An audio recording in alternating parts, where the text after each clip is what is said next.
Empezamos, ¿sale? Bueno.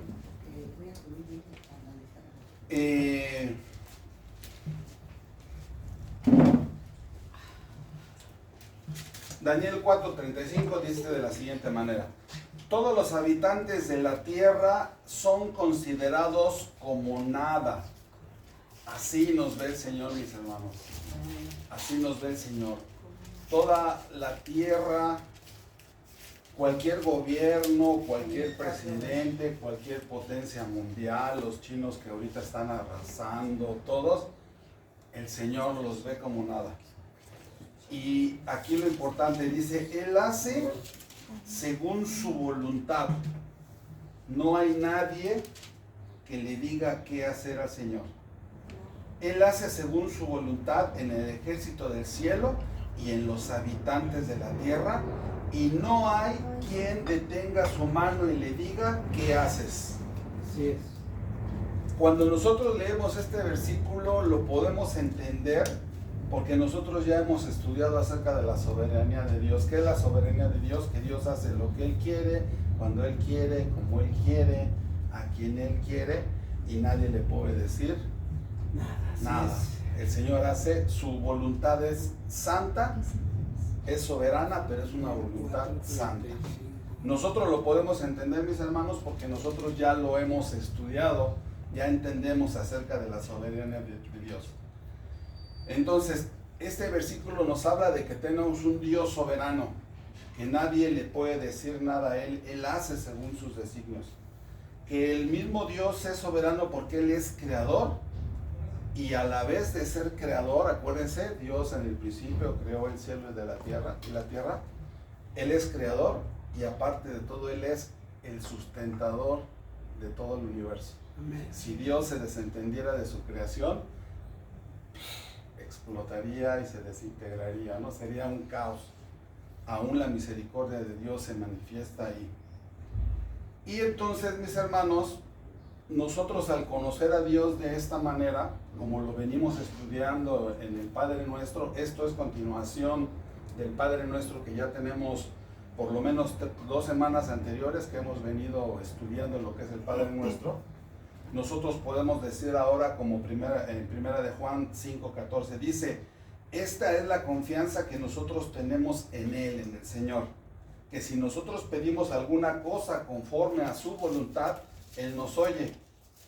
Y en Hebreos 4:6 nos dice que nosotros nos podemos acercar de una manera confiada hasta el trono de la gracia para alcanzar misericordia y hallar gracia para el oportuno socorro. Esto lo podemos hacer nosotros, mis hermanos, porque nosotros conocemos y le pedimos a Dios que nos dé un espíritu de sabiduría y un espíritu de entendimiento para poder conocerle y para saber cómo acercarnos a Él. ¿Estás de acuerdo? Muchos dicen, yo en las mañanas oro a Dios, yo me encomiendo, hasta me persino ante la jefecita, así muchos lo dicen. Pero ¿de qué nos habla eso? De que no conocen a Dios, de que no saben cómo es Dios.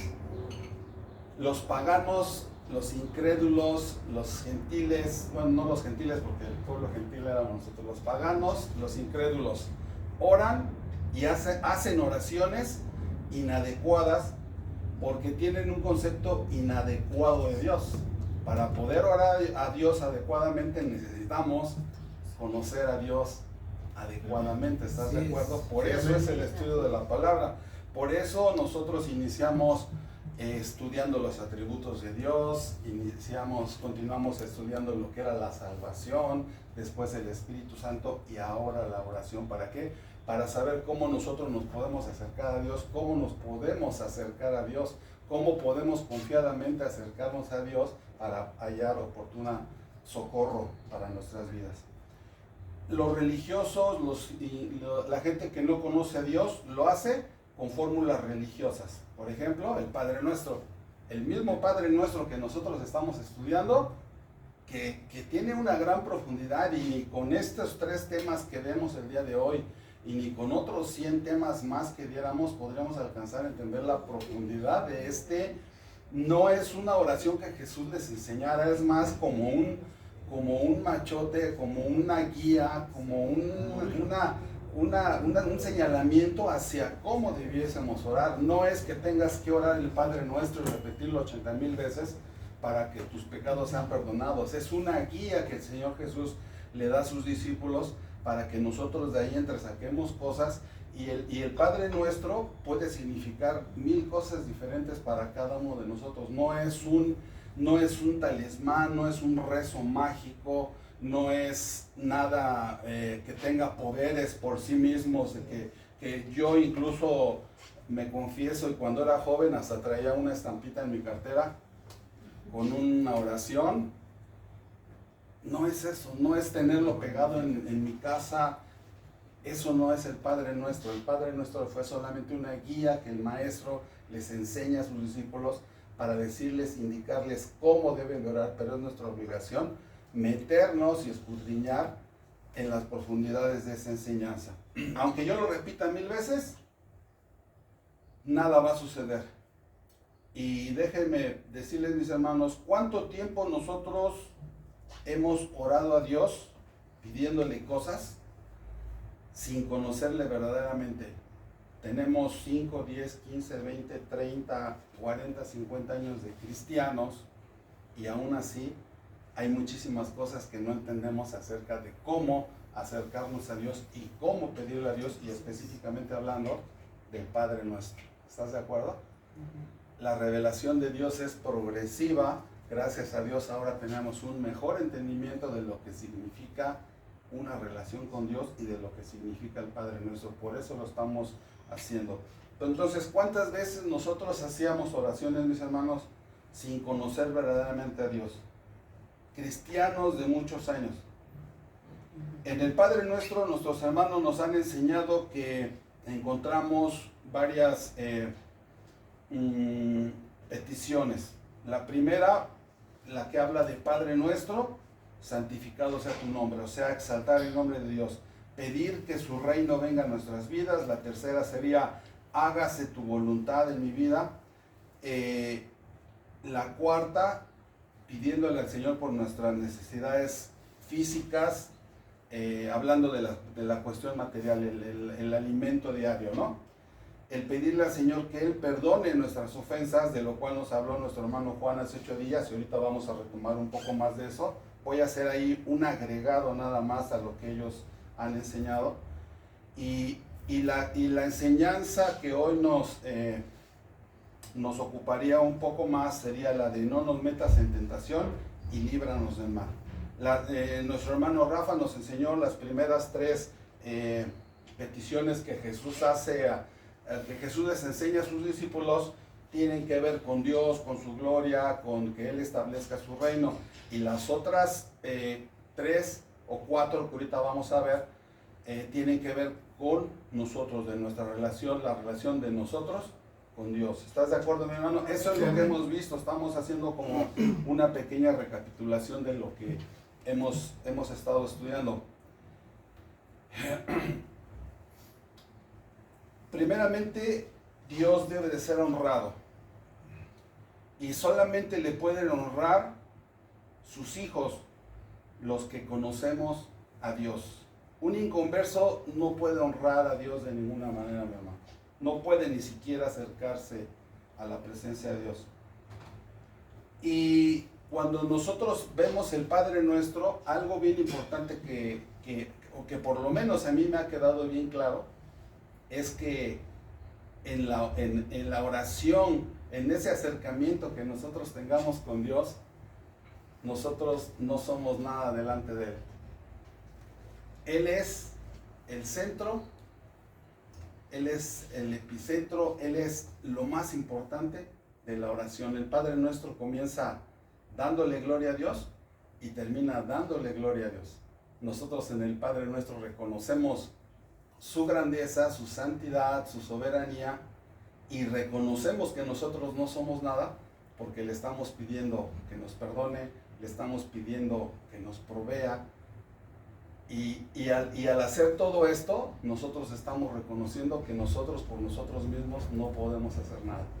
Dios es el importante en esta oración. Dios es la persona importante en esta oración. Nosotros pasamos a segundo término y lo vamos a entender un poco mejor. No sé si estés de acuerdo en esto que te estoy diciendo. Amén. ¿Cuántas veces llegamos nosotros al Señor, gente inconversa y gente creyente? Llegamos y de repente nos aparecemos delante del Señor en una oración y traemos una lista así como de supermercado, ticket, así grandote con nuestras necesidades, y ahí están, ¿no? Y yo creo que el Señor dice, ay, ahora ¿dónde salió, no? Y ahí nos metemos sin tener un protocolo de poder llegar a su presencia, habiéndole glorificado, habiéndole exaltado, y nada más, Señor, yo te pido por esto, independientemente de que lo que le estemos pidiendo sea incorrecto, porque dice su palabra que nosotros pedimos y pedimos mal para nuestros deleites, es decir, nosotros pedimos para gastar y gastárnoslo en gansitos, ¿no? Tenemos la bendición y nos la gastamos en gansitos, ¿no? Ahora que ya salió que dicen que el gansito es el más malo de todos los pastelitos y nosotros crecimos con puros gansitos, ¿cómo estamos, no?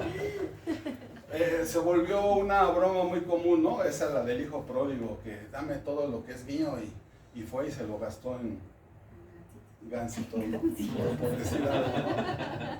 Entonces, nos presentamos a Dios con una lista interminable y ni siquiera sabemos si es voluntad de Él o no respondernos. ¿Por qué? Porque no sabíamos o no entendíamos nada acerca de Dios. Incluso muchas veces en la iglesia cristiana hay ministerios de oración y se encargan. Y tienes una necesidad, hermano, sí, apúntate con los hermanos de la oración. Y cuando pasa el tiempo ya los hermanos de la oración tienen unas listotas, pero jamás nos preocupamos por entender y saber cómo acercarnos a Dios. ¿Sí? Eso es hacia donde yo te quiero llevar, mi hermano. Y eso es hacia donde nuestros hermanos nos han estado enseñando cómo acercarnos a Dios. Y esto tiene que cambiar nuestra forma de orar de los lunes. ¿Estás de acuerdo, mi hermano? El concebir a Dios de otra manera, no como lo veíamos antes. Muchas cosas han cambiado, mi hermano. No sé si tú estás de acuerdo. Muchas cosas han cambiado.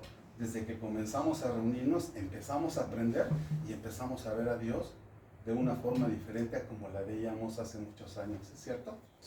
Por lo menos así lo veo yo, ¿no?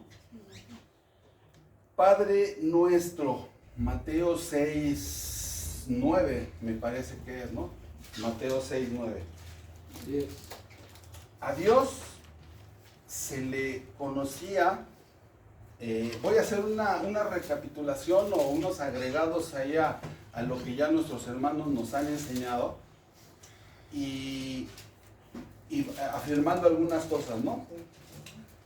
Lo primero que dice esta oración, Jesús, lo primero que dice en esta oración es Padre nuestro. Y déjame decirte que a Dios en el Antiguo Testamento se le conocía como creador y como sustentador, pero Él no era Padre. Entonces yo quiero que tú te imagines a los discípulos de Jesús oyéndolo orar de esa manera, oyéndolo hablar de esa manera, cuando Jesús decía, es que mi Padre me ha enviado, es que yo hago esto en el nombre de mi Padre. ¿Cómo lo verían sus discípulos cuando ellos traían una mentalidad totalmente judía de los 10 mandamientos, de la ley de Moisés? ¿Cómo lo veían y cómo aguantaron seguirlo? Yo creo que más de alguna ocasión pensaron que Jesús estaba fuera de sus cabales, ¿no? Jesús cambió muchísimas cosas, ¿no? Ya lo vimos simplemente en el protocolo de la cena del Señor, cómo Jesús cambia todo, cambia la forma de ver a Dios. El judío tradicional, Pedro, Mateo, Marcos, todos los discípulos que acompañaron a Jesús, Juan, pues obviamente crecieron con una mentalidad judía, ¿no? Conocían de la palabra, muchos de ellos, incluso Pedro, porque ellos buscaban, esperaban al Mesías. Pero cómo cambia su mentalidad de tener a un Dios fuerte, grande, temible. Imagínense el Dios en el Sinaí, ¿no? Truenos, fuego, que nadie se podía acercar porque si pasabas el límite morías. Y ahora Jesús viene y le dice, Padre, ¿qué pensarían los discípulos de eso?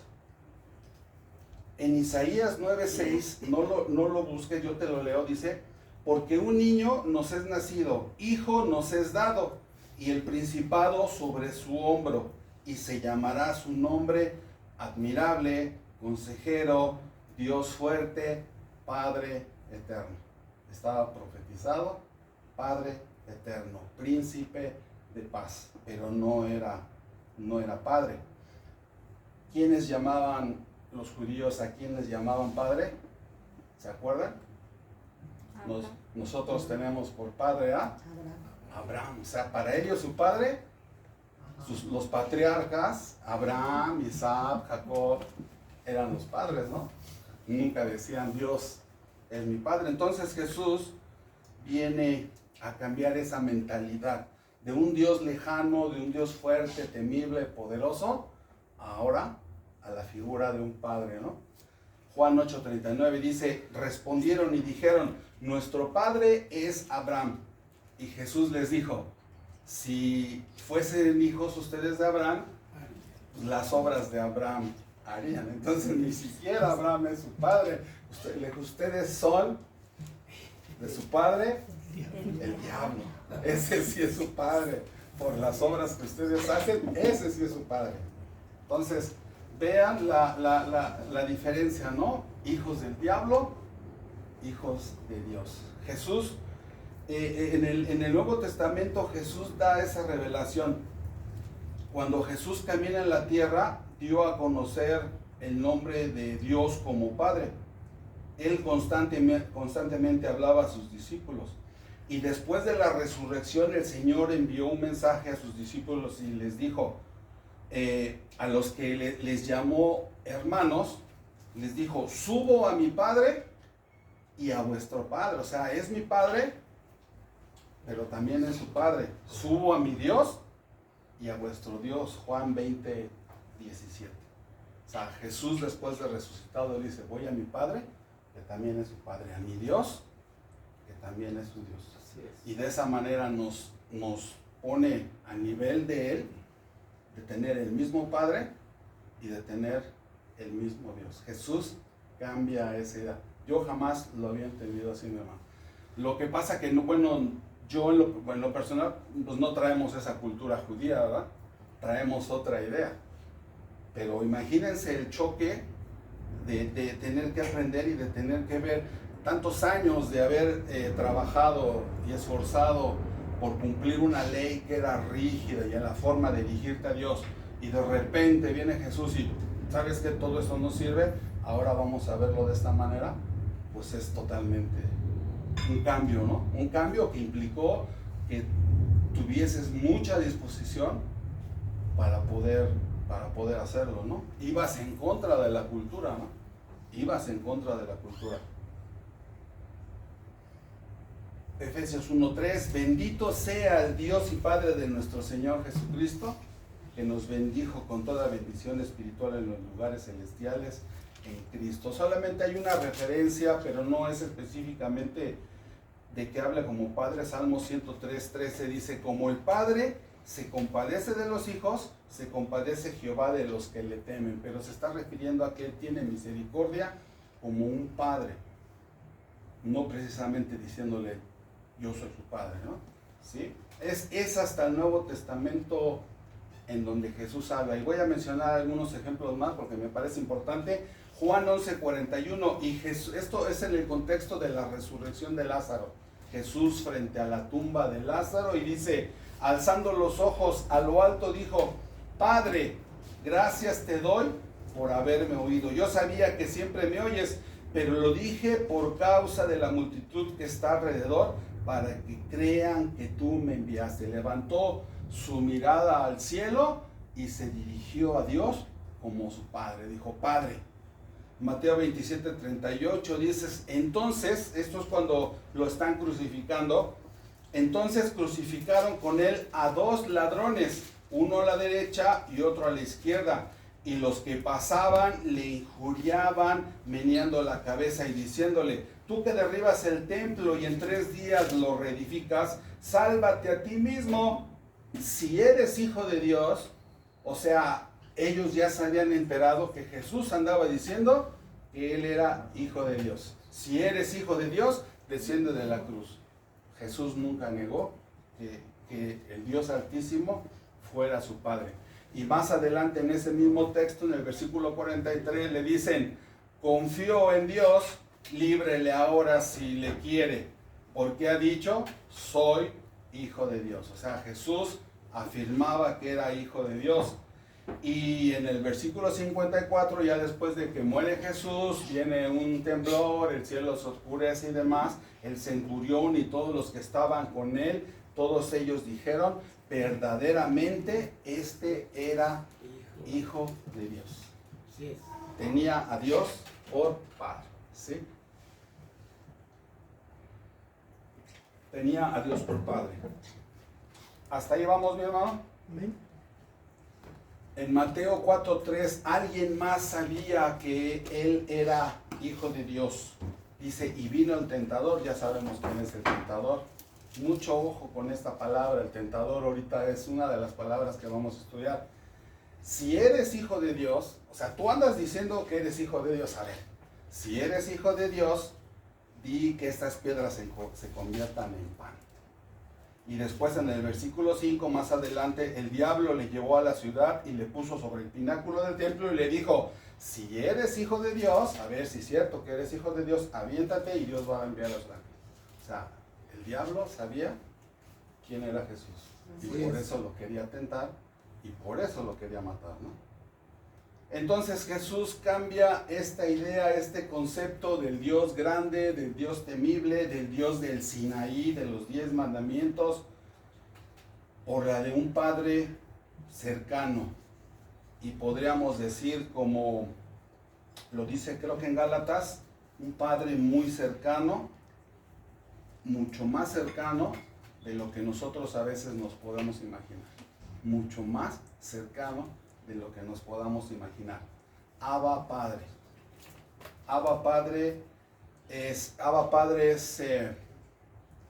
quiere decir papá en el idioma arameo, que era el idioma que Jesús hablaba, y se utiliza para referirse a Dios como Padre, pero en un término de un padre cariñoso, un padre cercano, y eso se expresa para hablar de una relación íntima y de mucha confianza entre Dios y sus hijos.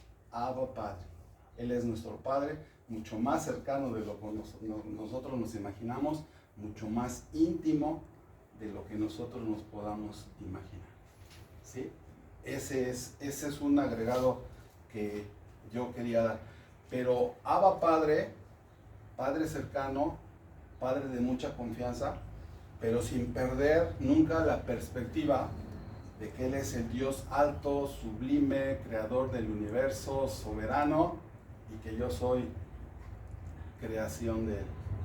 Adoptado como hijo, pero su creación. ¿Por qué? Porque después esa intimidad, esa cercanía con Dios la queremos igualar, y eso jamás debemos de perder la perspectiva de quién es Dios y de quiénes somos nosotros, ¿no? Por eso cuando nosotros oremos, mis hermanos, digamos, yo así lo entiendo y así lo he hecho ahora, las primeras palabras quizás que deben de salir de nuestra oración es decir, Padre nuestro. Y no porque esté repitiendo la oración, pero estoy reconociéndole como Padre nuestro, Padre mío, Padre cercano. Eso creo que por ahí ya lo podemos entender un poco mejor, ¿no? Padre nuestro. Santificado sea tu nombre, es el segundo punto que ahí se ha estado manejando. ¿Qué quiere decir santificar? Quiere decir reverenciar, poner aparte como algo estimado, como algo reverenciado. Juan 17:1 nos dice, estas cosas habló Jesús y levantando los ojos al cielo, dijo, Padre, la hora ha llegado, glorifica a tu Hijo para que también tu Hijo te glorifique a ti. Versículo 4, yo te he glorificado en la tierra, he acabado la obra que me diste a hacer, yo la he hecho. ¿Qué quiere decir? Que nosotros en todo lo que hagamos debemos de glorificar su nombre, que todos conozcan a Dios a través de lo que yo hago, de lo que yo vivo, de lo que yo enseño.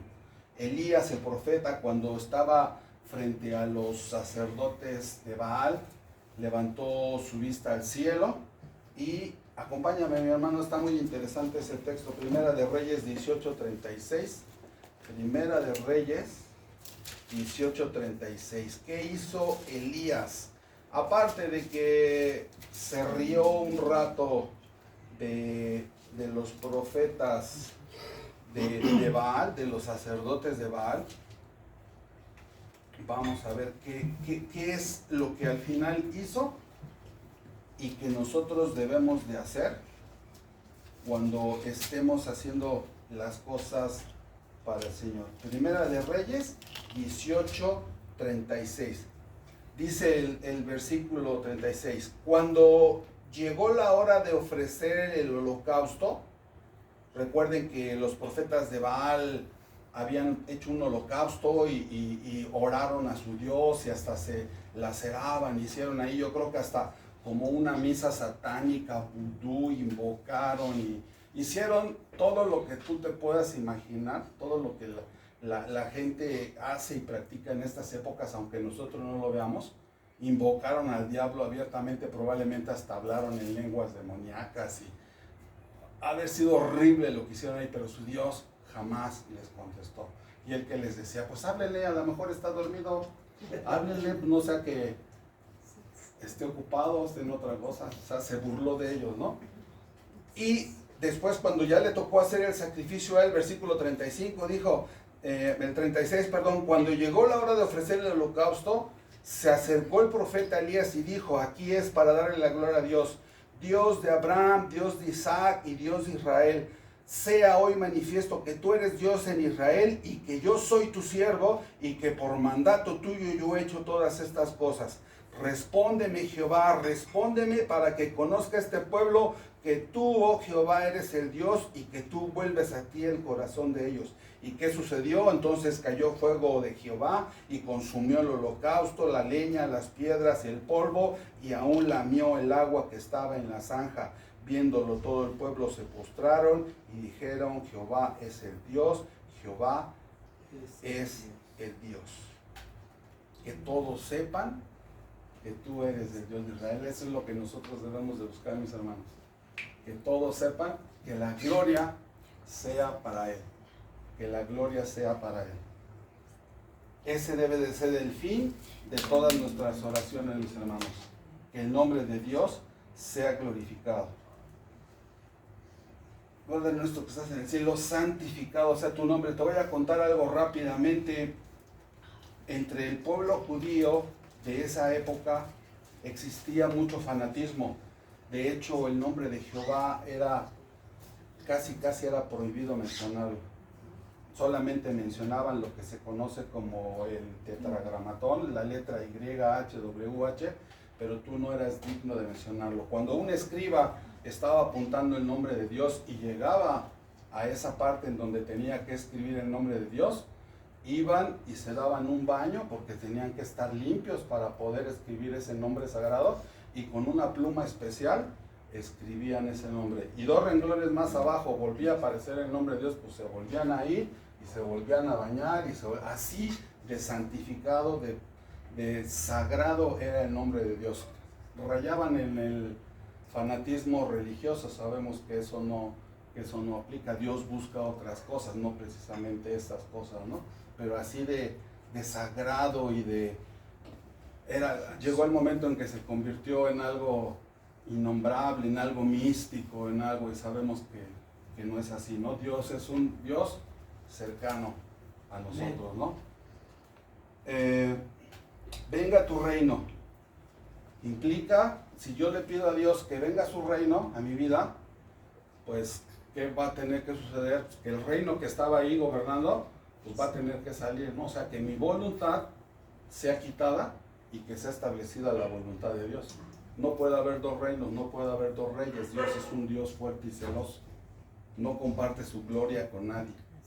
Este es templo del Espíritu Santo y en el templo del Espíritu Santo no puede habitar Baal y los ídolos y el Espíritu Santo. O está uno o está en otro. Cuando el templo de Salomón fue invadido por la idolatría, llegó el momento, mis hermanos, que ese templo, que era donde se adoraba a Dios, llegó el momento en que se convirtió en un prostíbulo lleno de imágenes, lleno de ídolos, sacerdotes satánicos, adoración satánica dentro del templo de Dios. ¿Y qué es lo que le muestra Dios a Ezequías, o Ezequiel me parece? Que la presencia de Dios le permite tener una visión en la que él puede ver cómo la presencia de Dios sale del templo y se retira. Dios no puede compartir su gloria con nadie. Dios no puede compartir su gloria con nuestras ideas, con nuestros pensamientos, con lo que nosotros queremos. Dios quiere establecer su reino, el reino de Él, no el tuyo y el de Él. Su reino, un solo reino, la voluntad de Dios gobernando por encima de todas las cosas. La voluntad de Dios es por encima de cualquier otra cosa. Dios no comparte su gloria con nadie. ¿Estás de acuerdo? Cuando oremos, venga tu reino, es que tenemos que estar dispuestos a ceder todo lo que yo soy, todo lo que yo pienso, todo lo que yo tengo, y dejar que Dios haga lo que Él quiera hacer en mi vida. ¿Estás de acuerdo? ¿Te das cuenta de las implicaciones que tiene el orar el Padre Nuestro, el seguir el machote del Padre Nuestro como una guía? No es nada más repetir y repetir y repetir, es realmente entender lo que Dios quiere. Y ahí seguimos viendo que Dios quiere tener la gloria y que la gloria solamente es de Él, no es mía. ¿Te das cuenta cómo no he hablado para nada de nosotros, ni de nuestras necesidades, ni de lo que nos falta? Nada. Eso es secundario. Eso es secundario, hermano. A veces creemos, mis hermanos,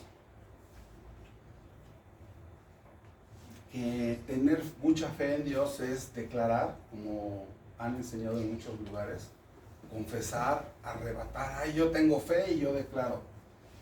Yo tengo fe y yo arrebato esta bendición porque tu palabra dice, yo tengo fe y yo tomo esto, Señor. ¿Tú crees que eso es bíblico?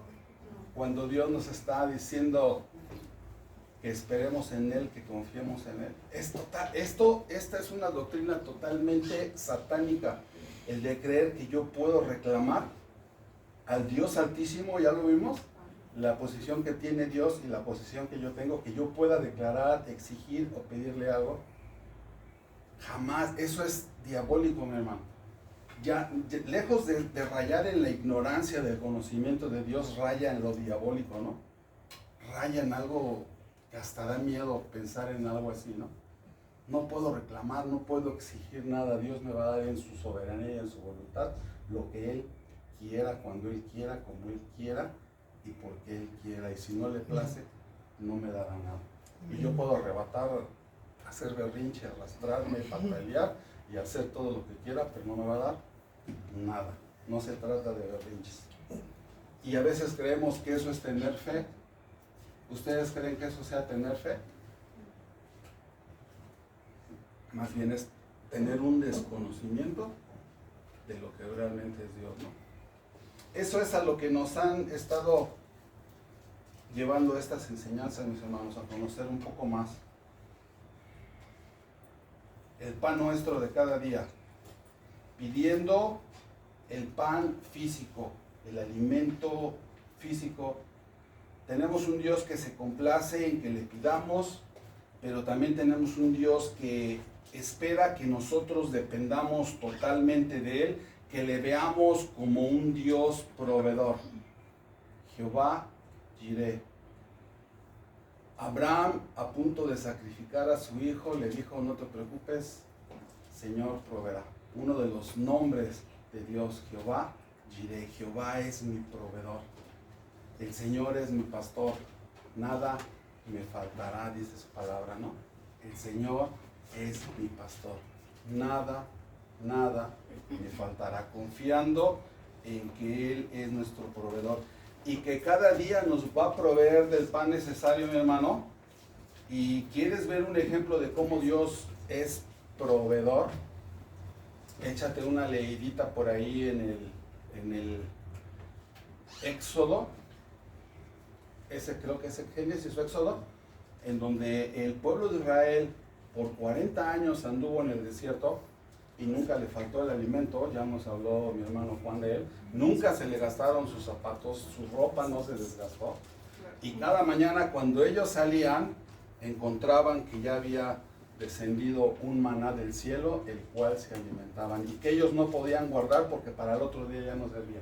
Ellos tenían que tener la confianza de que mañana va a volver a descender ese maná y yo tendré con qué alimentarme. Que a ellos ya no les gustó y ya no les pareció y querían otras cosas, ese ya es otro asunto, pero Dios siempre les provió de lo necesario. Dios era su proveedor, Dios lo sacó y Dios lo sustentó en el desierto. Y esa es la confianza que nosotros debemos de tener todos los días, mi hermano, decir, danos hoy el pan de cada día, Señor.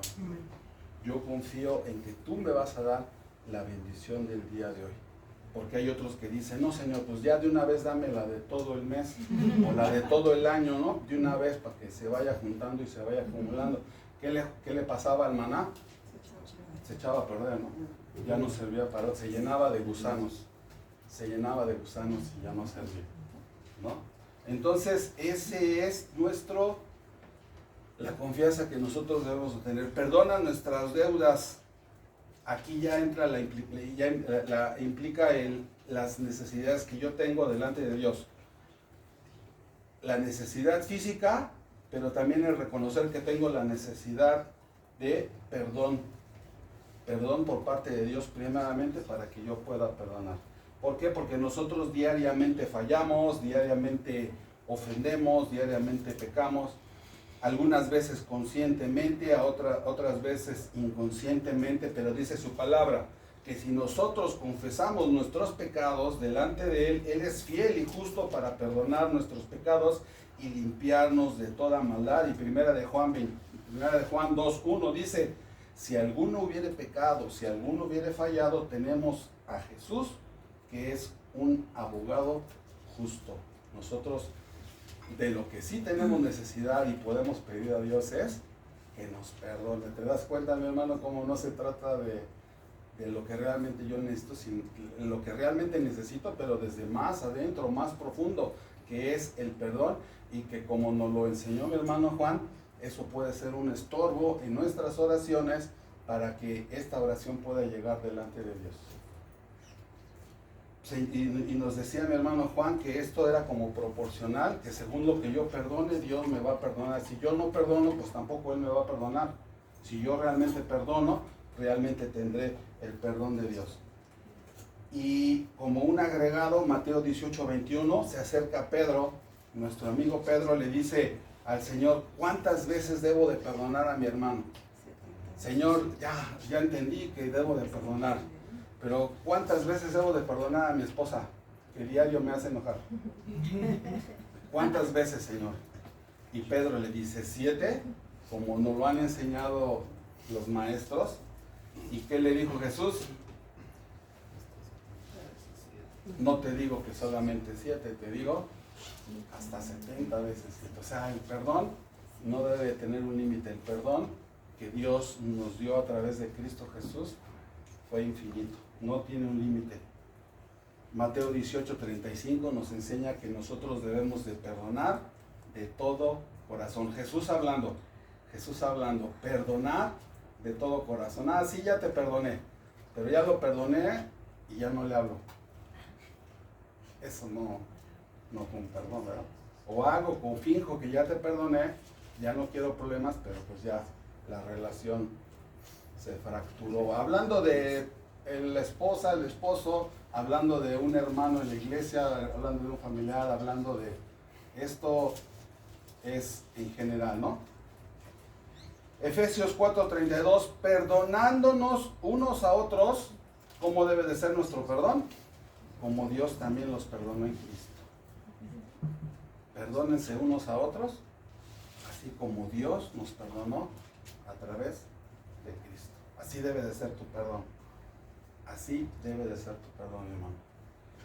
Y perdonar es una evidencia de que nosotros hemos sido perdonados. Si tú no perdonas, quiere decir que vives engañado por 5, 10, 15, 20, 30, 40 años de que eres cristiano y que eres salvo, pero tú nunca has sido perdonado. Tú no has sido perdonado. Las personas perdonadas perdonan. Si tú no perdonas, es que tú no has sido perdonado.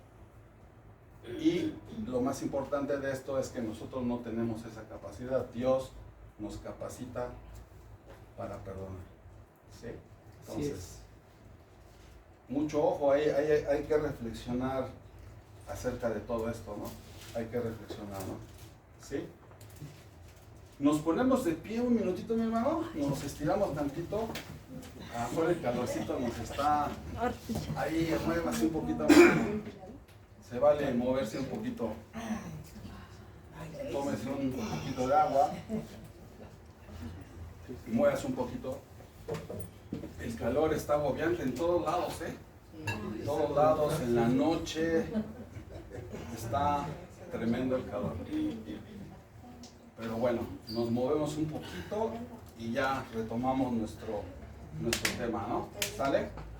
Regresamos entonces a nuestro lugar. Y ahora sí voy a tratar de retomar ya la parte que a mí me corresponde, Mateo 6:13. Mateo 6:13.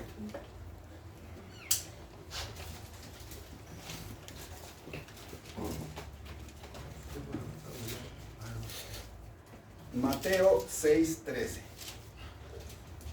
Esto del Padre Nuestro, déjenme decirle que no tenía mucho tiempo que estuvimos compartiendo cuando estuvimos trabajando lo de la cronología de los evangelios. A mí me tocó dar esto y también hice un desglose del Padre Nuestro, pero nada que ver con lo que estamos aprendiendo, mi hermano. Les comento nuevamente, esto ha sido progresivo, el Señor nos ha ido llevando a tener más conocimiento y más entendimiento de su palabra. Y bueno, a mí me ha enriquecido mucho todo esto. Mateo 6:13 dice, y no nos metas en tentación, mas líbranos del mal. Jesús enseñando a sus discípulos. Encontré, mis hermanos, que algunos comentaristas dicen que son 7 peticiones y otros dicen que son 6. Por ejemplo, según el comentario de la Biblia Teológica, dice que esta es la 6ª petición, pero que es una sola, es una misma. No nos metas en tentación, mas líbranos del mal, que es la misma. Y hay otra, por ejemplo, el comentario Matthew Henry también dice que son 7. Entonces unos dicen que son 6 y otras que son 7, pero vamos a ver ahorita cómo lo podemos compaginar. Esta última petición de Jesús en el sermón que les enseña nos puede parecer un poco extraño porque dice, no nos metas en tentación, y eso a mí ya me suena un poquito raro. Nos puede parecer un tanto extraño así a primera vista, porque pareciera que es el Señor el que nos va a llevar, nos va a empujar a la tentación. Eso es lo que yo podría entender cuando estoy leyendo esto. ¿Qué quiere decir este versículo? O sea, ¿qué quiere decir? Que el Señor puede ponernos en situaciones que sean motivo para que nosotros seamos tentados y caigamos. Y también pareciera que el Señor nos quiere tentados. O sea, al decir no nos metas en tentación, quiere decir que el Señor te quiere que tú vivas tentado, que tú vivas en tentación, y que ahora yo tengo que pedirle que no lo haga, yo tengo que rogarle a Dios que no me meta en tentación. Esto es, aquí hay un pequeño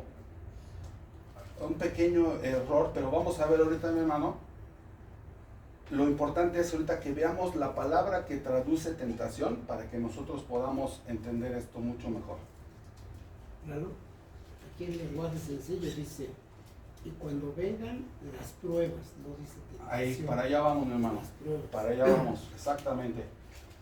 Acompáñame a Santiago 1:13, mi hermano. Y vamos a ver, vamos a ir viendo poco a poco. Vamos a dedicar el resto de la enseñanza a entender esto. ¿Por qué? Porque esta palabra tentación tiene dos implicaciones y ahorita lo vamos a ver. Dice así: cuando alguno es tentado, también está hablando de la palabra tentación. No diga que es tentado por parte de Dios. Aquí ya la palabra nos está diciendo que cuando yo esté en una tentación, yo no voy a poder decir que es Dios el que me está tentando. Aquí ya de entrada, si yo tomara este texto literal de Mateo 6:13 y no nos metas en tentación, yo podría establecer una doctrina y decir que Dios tienta al hombre, tomando un solo versículo. Pero sabemos que no podemos hacer una doctrina de un solo versículo, entonces vamos a estudiar qué es lo que nos enseña tanto en el Antiguo como en el Nuevo Testamento. Santiago 1:13 dice: cuando alguno es tentado, no diga que es tentado de parte de Dios, porque Dios no puede ser tentado. O sea, tú no puedes tentar a Dios, nadie puede tentar a Dios, ni Él tienta a nadie. Dios no tienta a nadie. ¿Cuál es el problema aquí? Dice, sino que cada uno de nosotros somos tentados cuando de su propia concupiscencia, o sea, cuando de mi propio pecado, de lo que todavía mora en mí, de ese viejo hombre que existía, es atraído, que le hacen así, y es seducido. O sea, es mi propia naturaleza pecaminosa la que me atrae y la que me seduce a ser tentado. Pero ya establecimos que Dios no tienta a nadie ni puede ser tentado. Es, en pocas palabras, y ahorita aquí podríamos terminar la enseñanza y decir: Dios no tienta, eres tú solo el que eres atraído y seducido. Y ahí se acabaría y se entendería todo. Pero vamos a profundizar un poquito más. Primera de Juan 1:5 dice, el apóstol Juan dice que Dios es luz y no hay ninguna tiniebla en Él. En Él no existe el pecado, no existe la maldad. Dios es luz. Habacuc 1:13 nos dice el profeta Habacuc que Dios es muy limpio de ojos para ver el mal. Dios no puede pecar, no puede seducir o engañar a alguien a pecar. Y entonces, ¿qué quiere decir Mateo 6:13? Y no nos metas en tentación. Aquí es donde está lo importante, mi hermano. La palabra que se utiliza para tentación viene del griego peirasmos. Esto es muy importante porque tanto en el Antiguo Testamento como en el Nuevo Testamento lo utiliza. Y esta puede indicar dos cosas. Peirasmos puede indicar dos cosas distintas.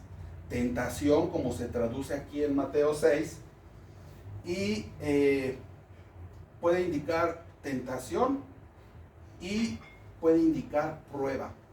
O sea, peirasmos quiere decir al mismo tiempo tentación y prueba. Son las dos cosas. ¿Cuál es la que tendríamos que aplicar aquí según el contexto que nosotros tenemos? Es la palabra prueba, como ya nos lo mencionó mi hermano Porfirio, ¿sí? Te das cuenta cómo hay que irnos a la raíz para entender, ¿no? Entonces, ¿prueba de qué? Dice que es para probar la calidad de algo, como por ejemplo, ¿qué Dios tiene que probar en mí? Pues tiene que probar tu fe.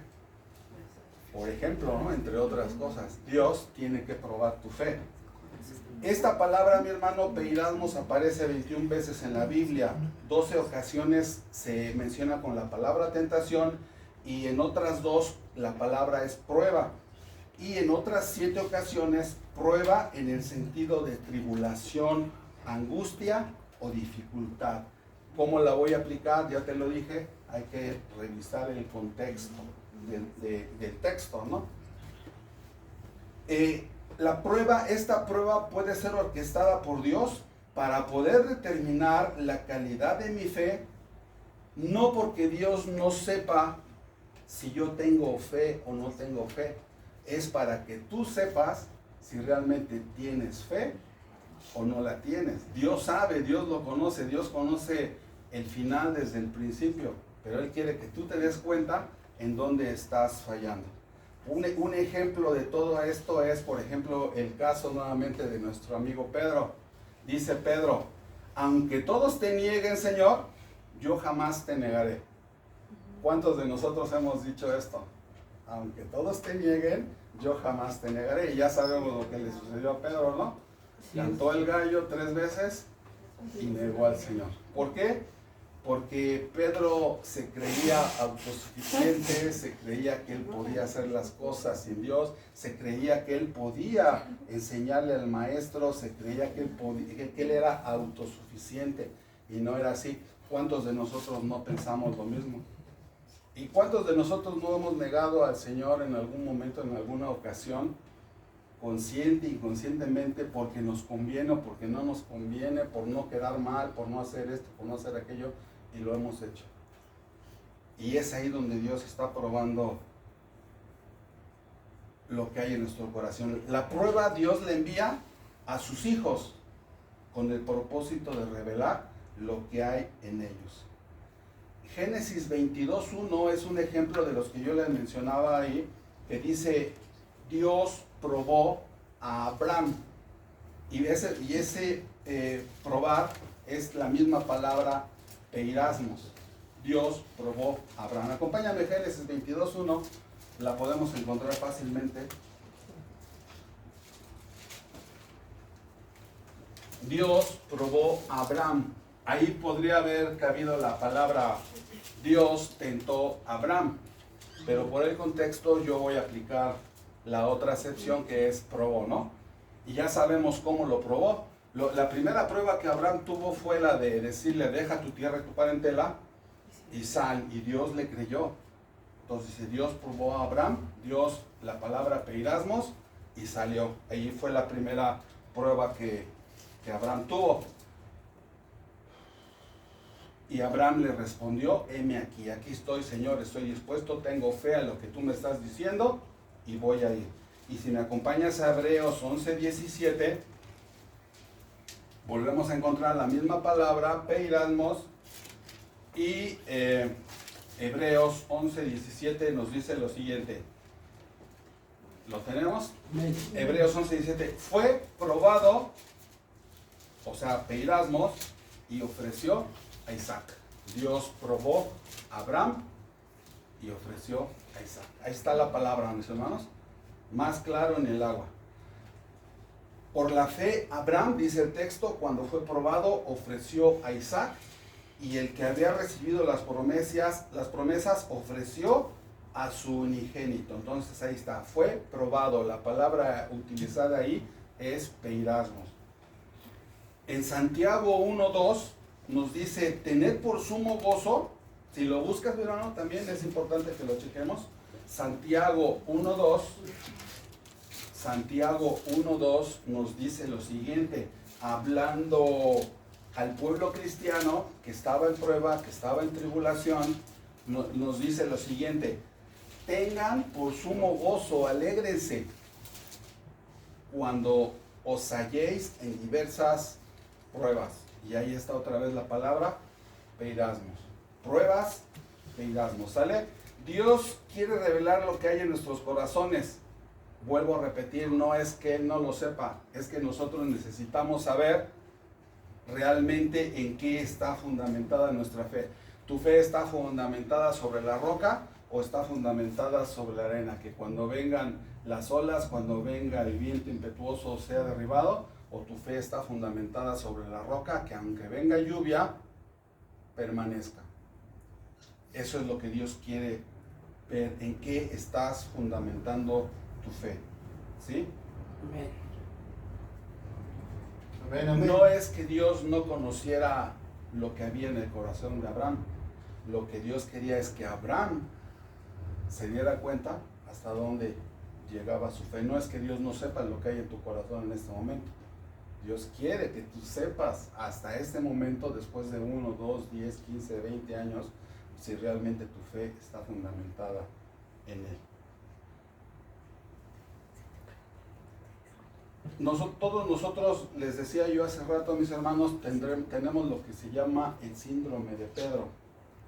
Todos nos creemos más sabios, nos creemos más justos, nos creemos más santos unos que otros, unos nos creemos más conocedores de la palabra, muchos nos creemos que aplicamos mucho mejor la palabra, pero realmente no es así, porque realmente lo que estamos haciendo y tomando como punto de referencia somos nosotros mismos o a otro hermano que está peor que yo, ¿verdad?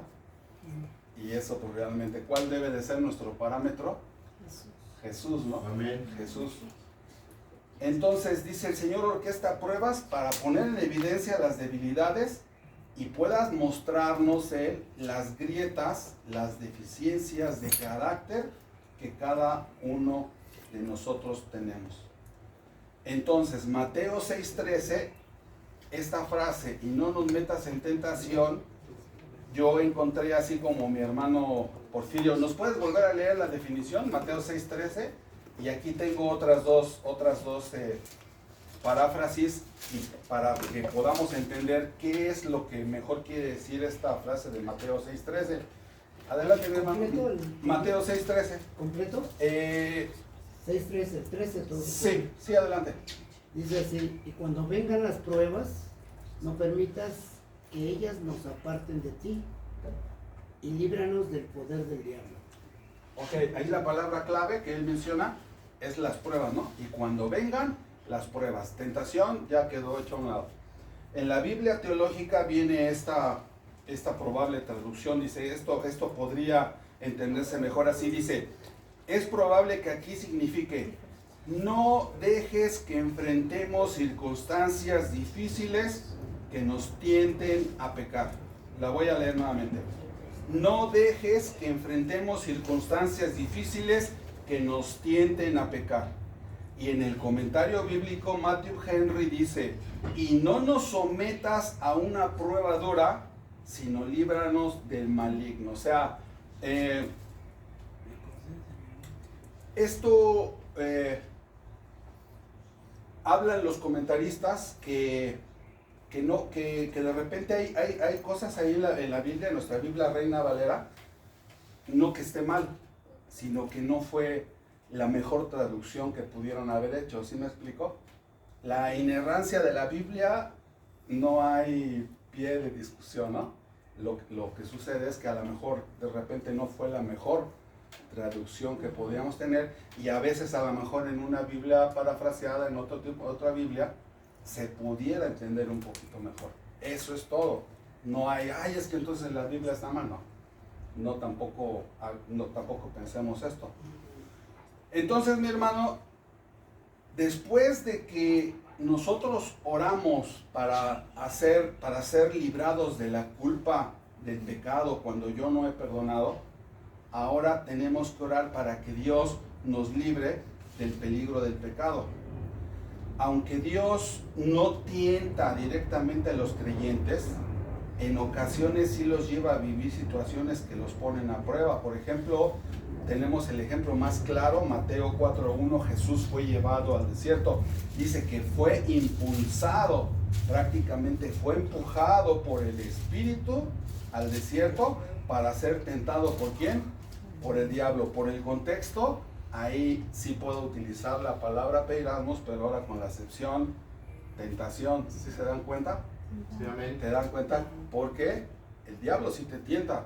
Sí es. Dios no tienta. Dios no puede ser tentado ni puede tentar a nadie. ¿Sí te das cuenta cómo hay que entender el contexto de lo que estamos leyendo?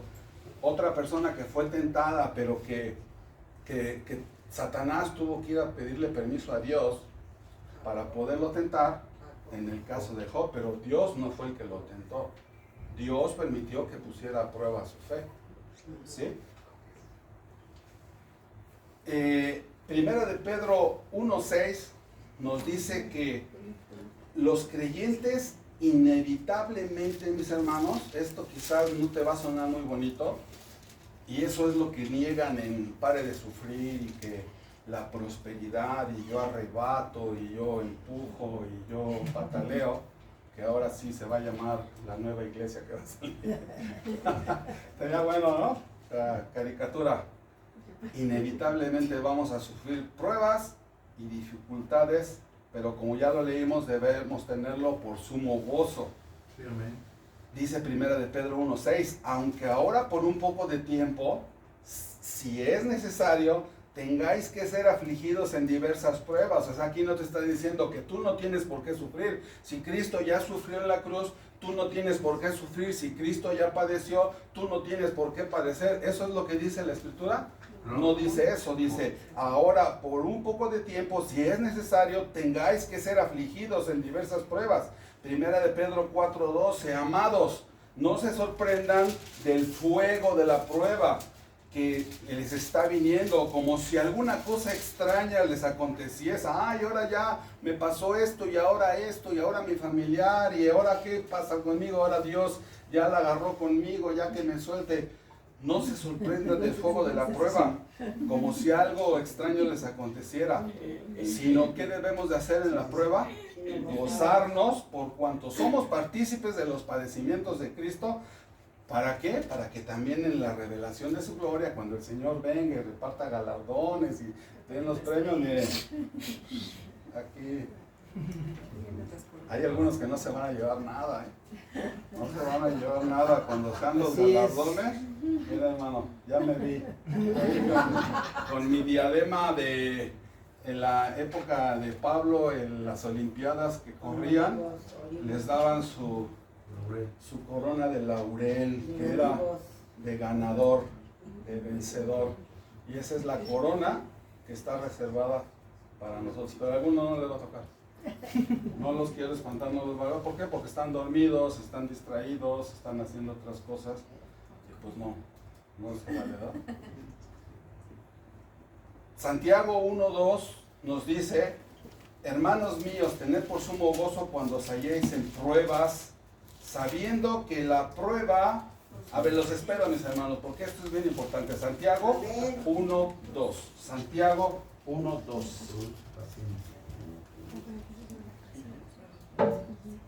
Santiago 1:2. Dice, hermanos míos, iglesia de Cristo, hermandad cristiana, iglesia de Cristo, donde quiera que te encuentres, tengan por gozo cuando se hallen en diversas pruebas, sabiendo que la prueba de vuestra fe produce paciencia, mas tenga la paciencia su obra completa, para que seáis perfectos y cabales, sin que os falte cosa alguna. ¿Para qué viene la prueba? Para que seamos perfectos y cabales. Si no viene la prueba, nunca vas a lograr ese proceso de santificación, de crecimiento que es necesario en tu vida.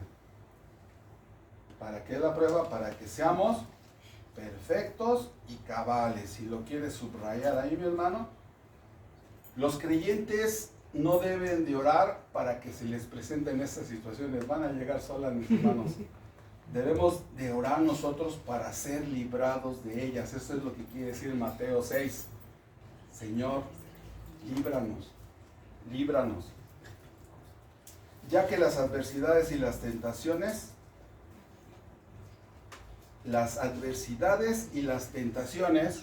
la mayoría de las veces nos conducen a la desobediencia, y de la desobediencia nos llevan a pecar, a desobedecer a Dios, a alejarnos de Dios. No es porque en sí la prueba sea mala, sino porque muchas veces tú, en lugar de poner tu mirada en Dios, lo que vas a hacer es que te vas a distraer, te vas a alejar y te vas a olvidar de Dios. Ese es el problema. Por eso dice, no nos metas en pruebas. Así es. No nos metas en pruebas. ¿Sí? Eso es lo que yo tengo que orar. Otra vez Pedro. ¿Qué le pasó a Pedro?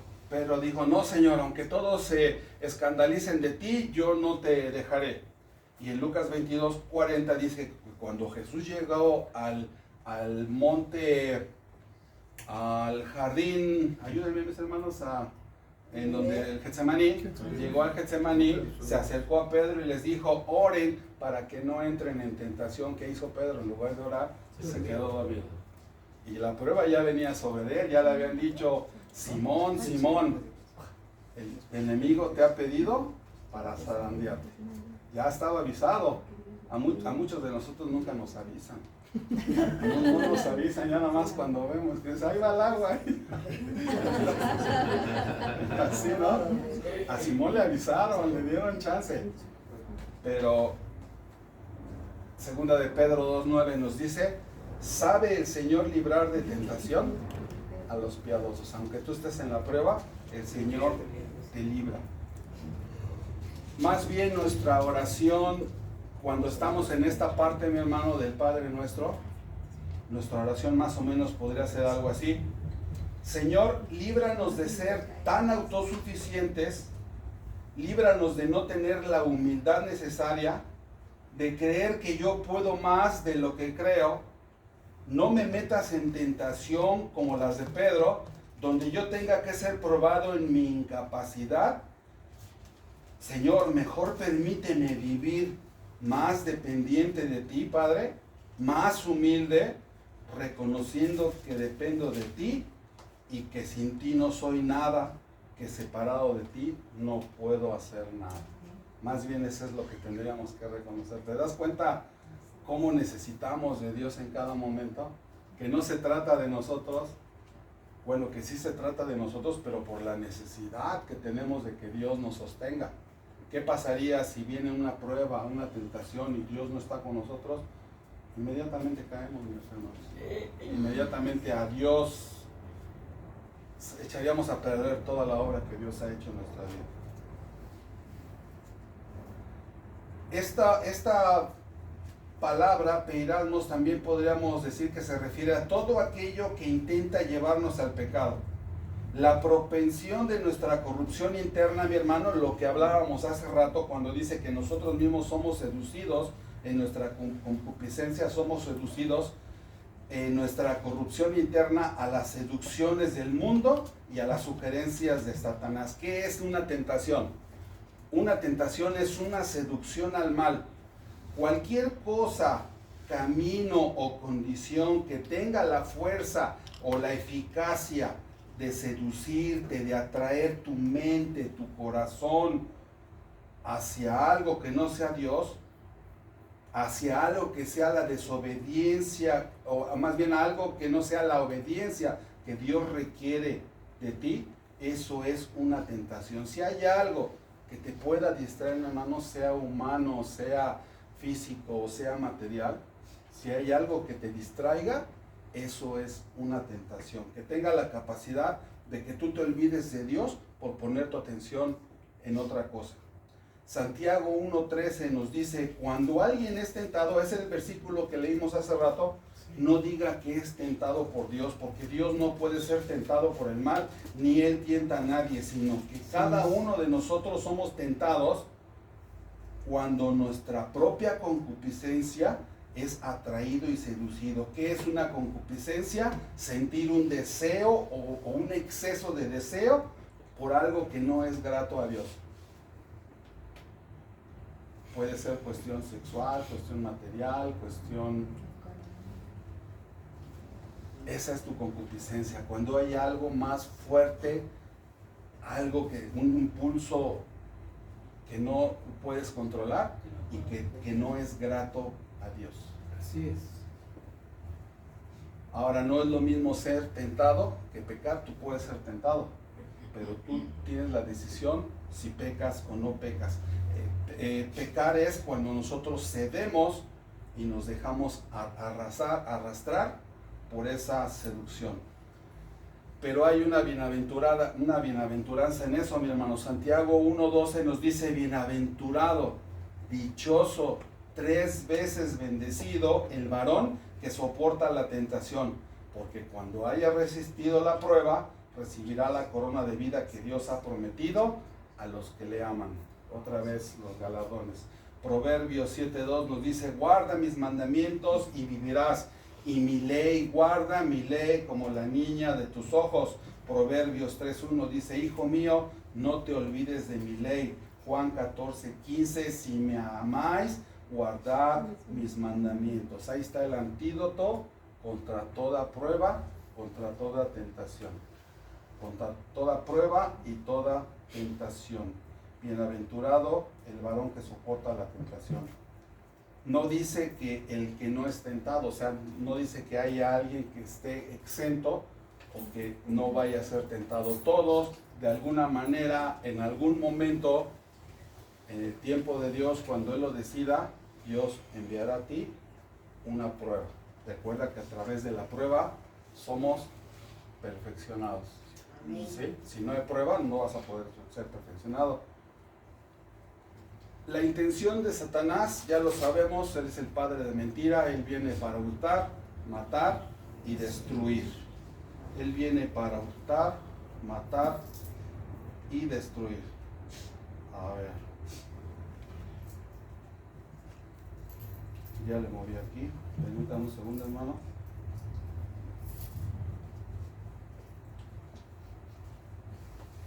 Quiero que veamos en este momento la diferencia entre la tentación y la diferencia entre la prueba.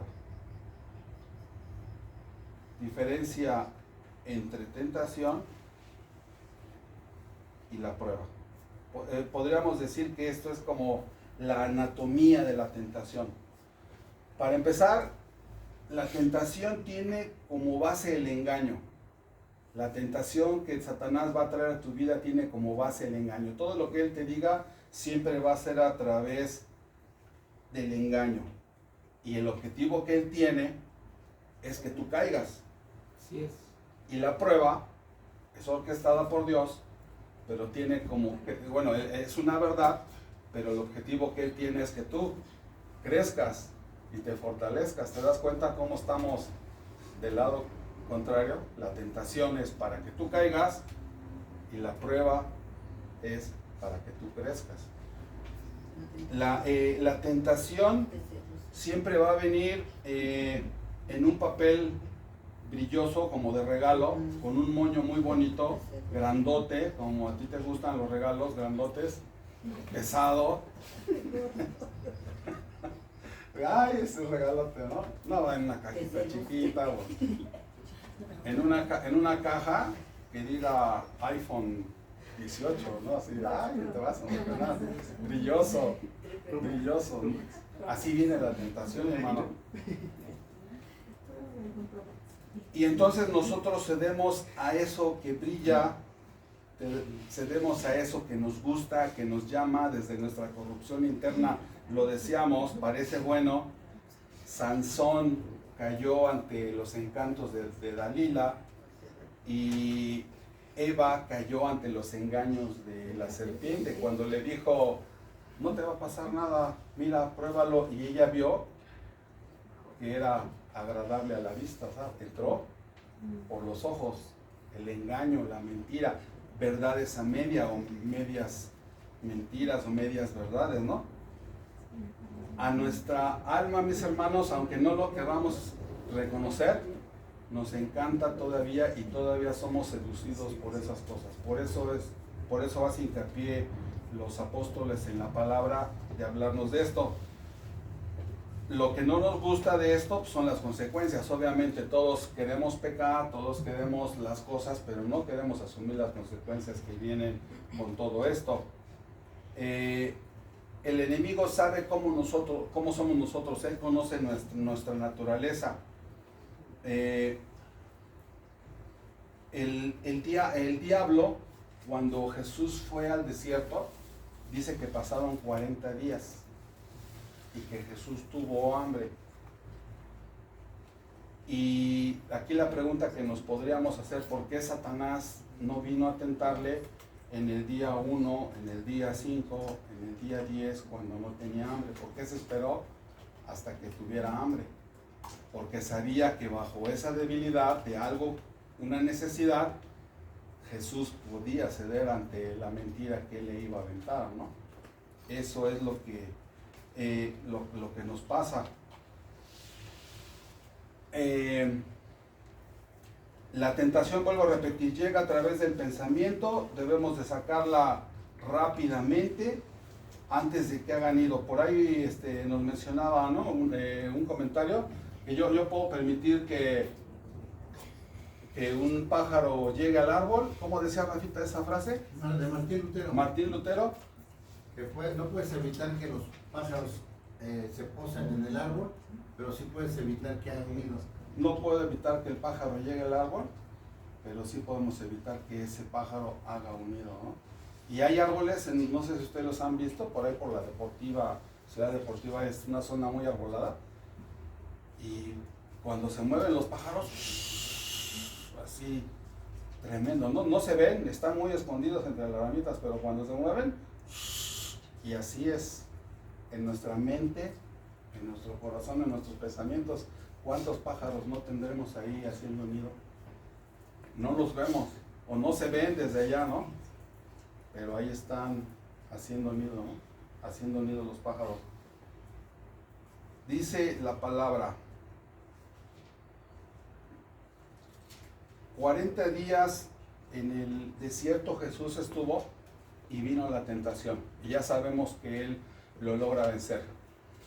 Pero Jesús estaba fortalecido en la palabra, tenía hambre físicamente, pero no pudo ser tentado por el diablo. Y a nosotros nos pasa exactamente lo contrario, mi hermano. Cuando más satisfechos estamos físicamente y cuando más debilitados estamos en la palabra, es cuando el enemigo viene a tentarnos y nosotros caemos. ¿Estás de acuerdo? Cuando más satisfecho estás, cuando más pleno, cuando más tú crees que estás caminando bajo la voluntad de Dios y ya te olvidaste de Él, es cuando el enemigo viene. Cuando más hambre espiritual tienes, cuando más alimentado deberías de estar, cuando más fortalecido deberías de estar, es cuando el enemigo viene y te tienta y caemos en la seducción. Eso es lo que pasa, y esa fue la diferencia con Jesús. Él estaba fortalecido en el espíritu, y que le dijo: no solo de pan vive el hombre, sino de toda palabra que sale de la boca de Dios. No que no necesitemos el pan físico, pero es más importante para la prueba la fortaleza espiritual, ¿no? Estoy casi terminando, mi hermano.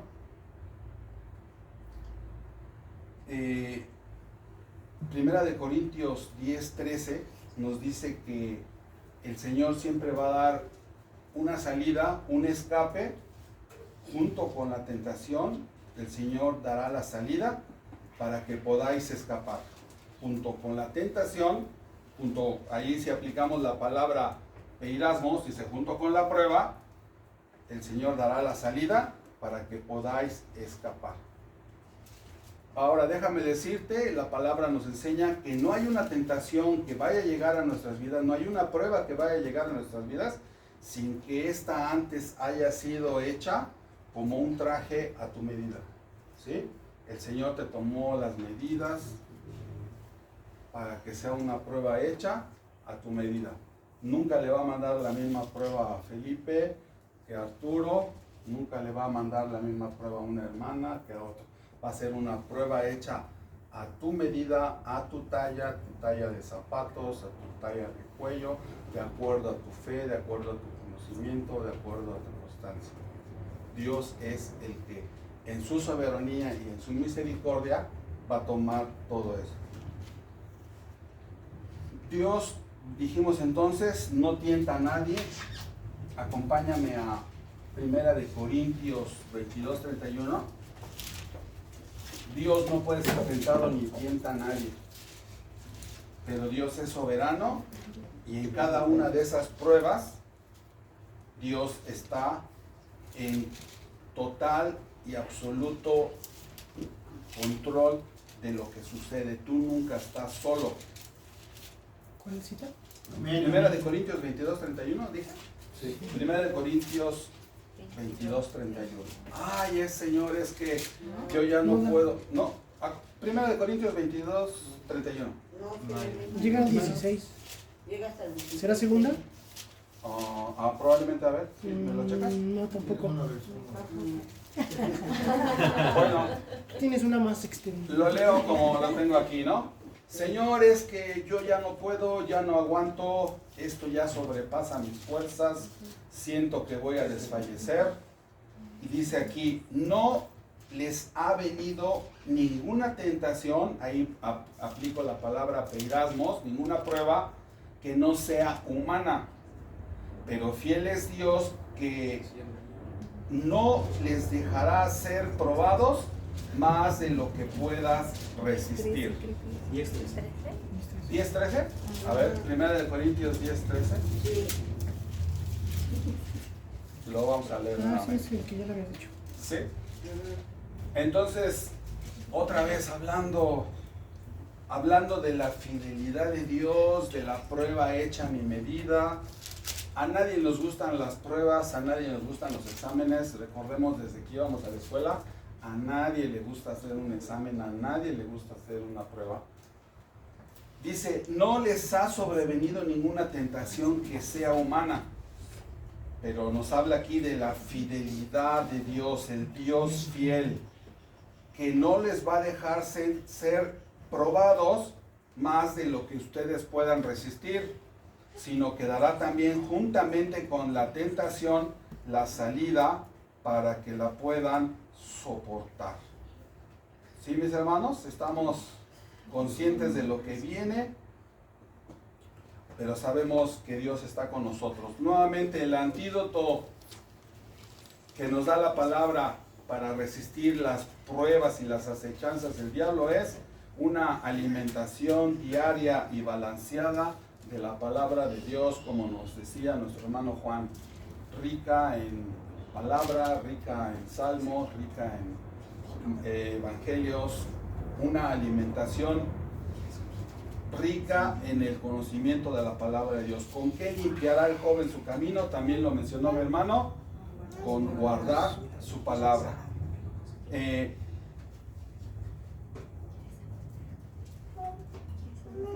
Entonces, mis hermanos, el Padre Nuestro no es una oración que se tenga que repetir, ya lo mencionamos al inicio, es un bosquejo que nosotros debemos desmenuzar e ir incluyendo cada una de nuestras. El Padre Nuestro, vuelvo a repetir, puede implicar algo diferente para cada uno de nosotros. Vuelvo a decir, no es algo mágico, no es algo que se tenga que repetir mecánicamente, es algo que nosotros tenemos que entender para poderlo aplicar. Lo que sí podemos decir también es que Jesús le dice a Pedro, el enemigo te ha pedido para zarandearte. Pero continúa diciéndole Jesús, pero yo he rogado para que tu fe no falte. Es decir, Jesús le pidió al Padre no que Pedro no fuera aprobado, sino que su fe no faltara, porque él al final falló, pero su fe fue fortalecida. Pedro jamás volvió a ser el mismo que había sido antes.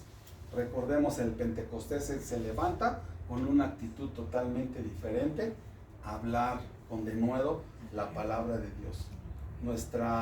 A lo mejor podemos caer, mi hermano, y a lo mejor aún en esa caída nosotros ganamos como ganó Pedro. Pedro ganó con esa caída. ¿Por qué? Porque pudo ver realmente lo que había dentro de él, y en ese momento fue restaurado por el Señor cuando estaba en la playa, ¿no? Pedro, ¿me amas? Pedro, ¿me amas? Pedro, ¿me amas? Señor, tú lo sabes todo. Tú lo sabes. Tú sabes lo que hay en mi corazón. Y entonces yo aquí veo a un Cristo intercediendo, dice, creo que en Efesios, que ha subido a la diestra del Padre, intercediendo por cada uno de nosotros. Ese es el lugar de Cristo, intercediendo al Padre por cada uno de nosotros. ¿Estás de acuerdo, mi hermano? Amén, amén. Entonces, cuando nosotros estamos en la parte de danos el pan de cada día, perdona nuestras ofensas y guárdanos de la prueba, estamos reconociendo a Dios como nuestro proveedor, estamos reconociendo a Dios como nuestro perdonador y estamos reconociendo a Dios como nuestro protector. Y sigue tratando el Padre Nuestro de Dios y no de nosotros. Nosotros no tenemos nada que aportar, mis hermanos, solamente reconocer a Dios como que Él tiene toda la autoridad para ser nuestro proveedor, nuestro perdonador y nuestro protector. Salmo 100 dice: reconozcamos que Jehová es Dios, que Él nos hizo y no nosotros a nosotros mismos. De eso se trata el Padre Nuestro, mi hermano. De eso se trata esta frase. Y decía que probablemente, según algunos comentaristas, esta frase se ligara con la de líbranos del mal. Según estos comentaristas, la frase que se traduce mal, que también viene de una palabra griega que dice poneros, puede significar mal o maligno o Satanás.